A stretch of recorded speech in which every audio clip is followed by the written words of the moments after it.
One, two, three. One, two, three. We'll get right to it. Hello, everybody. Hello, everybody. Welcome back to another week of Andres Talks. I'm really happy to be here with you guys again. I hope your week is wrapping up nicely. For me, well, it's been a tremendous week. I couldn't complain. Really, a lot of wins, couple losses, but that's just life. We keep moving forward. Today's topic, we're gonna discuss what the hell is a product owner? Is it the same as a product manager? Is it an undercover project manager? Is it a glorified secretary? We're gonna find out. So I will give you my honest perspective on what it is. I've been working in the role for about 2 years in the whole product section of IT, and I think that gives me a little bit of credibility to at least shed a light on what it is, how you can get to it, what makes a successful product owner, and what are the things that I love about my job. So without further ado, let's get started. All right, so product owner. Well, yeah, what's a product owner?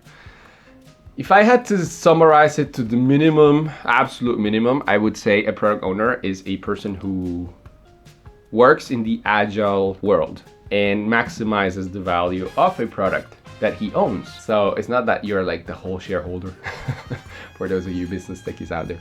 It's more about really understanding the insides and outsides of a product, the implications, and what truly makes it successful.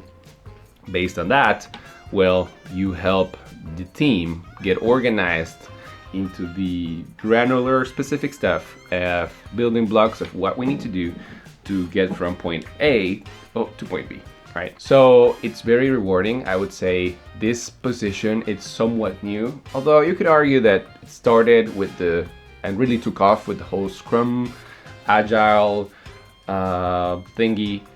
Yeah, I think the term was already out there in the early 2000s. So yeah, it's relatively new, I would say. What is the difference between a product owner and a project manager or a product manager? So essentially, there is a little bit of overlap. A product owner, someone like me, you can think of more of an executor, someone who, with the help of a product manager, helps take the product to its golden version, right? So the product manager, it's a person dedicated more to set the vision for the product. They have a little bit of external validation to do so. They do some research. They also know the ins and outsides of the product. But like I said, they focus on the big picture stuff. Product owner, on the other hand, it's about making sure that we prioritize successfully to make the releases or sprints, however you want to manage that, in time, how we adjust course, how we get things really clear to the most granular level, and if there are problems while we are doing things throughout the sprint, we solve them preemptively. And it's great. I would say it's a great job. We'll talk about why I love it a little bit later. Let's focus on what do you need to even apply to a type of job like this. So ideally you would want a technical bachelor degree, something like computer science will be greatly helpful. You could also argue that if you have a degree in math or physics, gives you a big head start, but that's more a little bit if you want to go into the data world. Supplementary master's degrees in business or diplomas can give you a huge bump, competitive advantage, right? Ideally, you want to manage and have full control of English language. It would be great if you spoke second or third language. That would also potentially make you stand out. What about the skills that they are not listed in your typical job application, right? So the first skill I would say you need for being a successful product owner is assertiveness, in the way that you have to be very assertive in how you pick your battles and what you fight for. Always think that your role, sole existence, is for the success of the product. That's it. So if you never lose that in mind, then you'll be fine. You have to be very careful because there's a lot of moving parts in an organization. Everybody has their own objectives, everybody has their own deadlines, everybody has their own ideal work day even. So you have to, be very assertive in how you manage things and how you plan and how you get organized. So you see where I get all of this organization from, right? That's part one. And I think you can learn to be very assertive, right? If you are a passive person, You need to bump it up a little. You need to make sure your voice is heard. You can work with a health professional to help you solve your, maybe you have self-esteem issues, maybe you have some communication impairments that you can completely work through, and it will get you to the right place, right? On the other hand, if you're very aggressive, if you tend to be very opposing, if you're fully energized and passionate, as they like to call it, that's also great. You need to tone it down in turn, right? You need to make sure that you give the right importance to the voice of others, and you need to control how you conduct the conversations to the right place, basically. Because for aggressive people, and I recognize I've been actually being in the both spectrums throughout my life, but you have the fixed point of where you want to take the conversation to, and sometimes you can't control that, right? You have to be like a bamboo, be a little bit more flexible. You have to move. If the wind is blowing strongly, well, you cannot really fight it, right? Or if there's like also a river analogy, you get the point. That's part of the, I would say that's part of the beauty of the job. Some people don't like that. Arguably, you don't have that much authority. You rely on other decision makers, stakeholders to make some final decisions, such as the product manager. You may have your CEO, your director, you may have a project manager also in charge of the full delivery end to end if you're on a time-based scale project. So yeah, you gotta be very assertive. Bottom line is you have to be very assertive. Being charismatic helps a lot, but that's not a requirement. If you make people's day, you try to make them laugh and make them feel comfortable. Yeah, sure, that could go a long way, but I think that applies to any job really, no matter if you're in sales, if you're in marketing, or specifically technical. Yeah. So next thing I would say, if you have the willingness to help always, that's gonna be fantastic. That's gonna get you, it's gonna make you go a long ways. The reason why I say this is because, believe it or not, yeah, it's not that common. I thought that it was. I think in some ways I've always been very willing to help others. It was actually one of the love languages I could give is acts of kindness. So to me, it comes very naturally, right? If I can give you a hand, if I can help you out, if you're stuck in a problem, if you're facing some complications and they don't really relate to me, they don't follow my job descriptions, responsibilities, but I will definitely give you a hand. I will help you. At least hear you out, right? And try to point you in the direction I would if I was in your shoes. But that's something that you could, say it's a huge game changer. After all, how can you maximize value if you're not, maximizing other people's value? And yeah, I think it's very obvious, but it's something worth noting.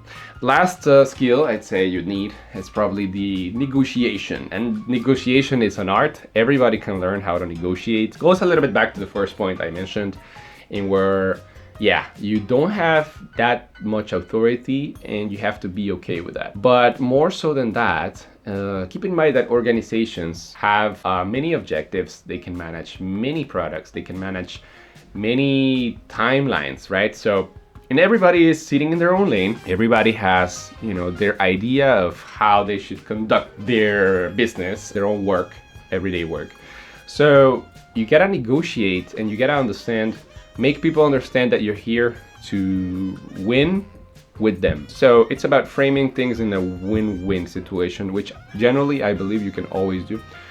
No matter how contradictory the position might be in, if you get to the real objections, if you get to the real reasons why, I don't want to do this, I don't think this is a good idea, I don't, you know what, that's just plain stupid.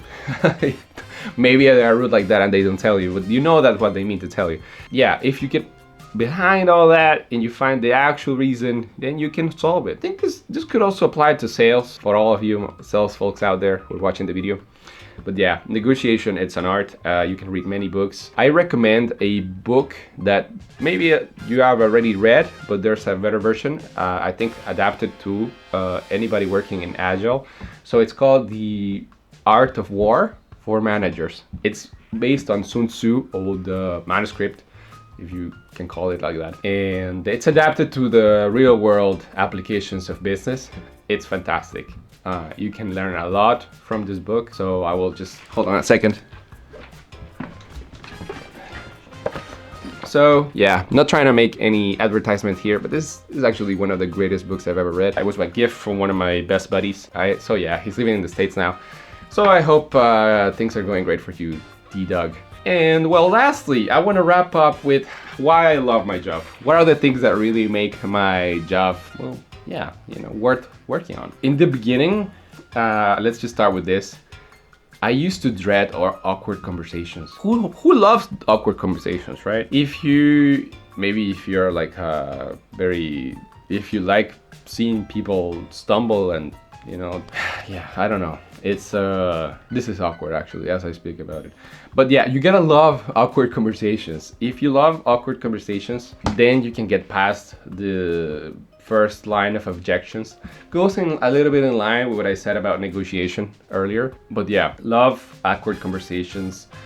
You have to be willing to put yourself out there in a vulnerable position. Say, you know what, can you explain this to me as if I was a 5-year-old so I can make sure I fully get it? When you work with smart people, you might be scared of saying that, right? Obviously, you don't want to be the dumbest rock in the room. The reason why I do this, and I encourage people to do it even though it takes some bravery to do that, right? Confidently. As a young male, I would say it's hard, but yeah, maybe it gets easier as you get older. When you ask to people, can you explain this to me as if I was 5-year-old? What you get is a simplified version of the whole context they're trying to grasp you in, and essentially just make sure that it's comprehensible. After you get it in the most condensed way, right, you have the whole nucleus of the idea, right, tied down. Then you can put all this fancy word and lingo and add the details and the sprinkling, thingies on top of it, make sure it's like neat, cover the corner cases. But if you don't have the basic, it's gonna be an idea that will never materialize and will never take off really. It will just be pushed around a little bit indefinitely. Nobody will want to take care of it. Nobody will want to have accountability for it. And that's just how things get pushed around. So again, I would say the reason why I love this job is because it made me deal with this. It made me learn to have awkward conversations in order to have a peaceful work-life balance. So if you think about it, when you avoid awkward conversations, you're probably stressing out over, should I be focusing on this? Should I be using my time in this other task? Or should I ask someone? Like, yeah, so all of these thoughts consume you. When you have the awkward conversations and you just tackle, the elephant in the room. You just address that. What happens is, more often than not, you realize the elephant wasn't so big, so there's a lot of room in the room. If that makes sense. There's a lot of space in the room, and you can, have a little bit more flexibility, add these other things that can potentially increase the value that you're bringing to the team, to the company. It's fantastic. It frees you. It gives you, I cannot say, like, yeah, I can guarantee if you have an awkward conversation and you successfully clear it after it ends, you will not feel anything but relief, and you will feel a moment of pride, right? Oh my God, I could actually do this. I'm glad I had the courage to do so. So yeah, this is the reasons why I would say I love my job. Well, the reason, I think it's one reason I would love it. Obviously, you get to work with a lot of people, diverse teams, and these teams are just fantastic. I mean, IT companies really fight for the talent, so you get to work alongside talented people, truly talented people, and 99% of cases, 99.9 good-hearted people, kind people, people who are always willing to help in turn, but more so always willing to learn. So when you're able to click with people, oh man, there's a lot of gratification there, right? And you also learn to talk about the weather in a smarter way. So I've refined small talk over the last couple of years in my role. Believe me, that's hands down, that's one of the most awkward conversations that you have to deal with. How's the weather over there, Jimmy? You know what I'm saying? So yeah, not too bad for a Thursday. But you get better at it, and you learn how to connect with people. and that's just very gratifying, again, I would say. So that's it for today's video. I hope you guys enjoyed it, and I hope I gave you some context into what I do, what is the whole role, and how you can potentially get into it, and what you need to get into it. So if you made it all the way to the end of the video, hit the thumbs up, subscribe if you haven't already, comment what are the skills that in your field you would say are kind of overlapping, the ones that are needed for a product owner. I would be very interested in knowing that. I think it's a fantastic way of seeing, you know, for people, hey, if I want to pivot from one industry to another industry, but I don't have this bachelor's or technical degree, how can I do it? Well, yeah, you can always find a way, right? You can always get an angle into things. So that's what I wanted to say. And that's it for today. So guys, enjoy the rest of your day. We'll talk soon.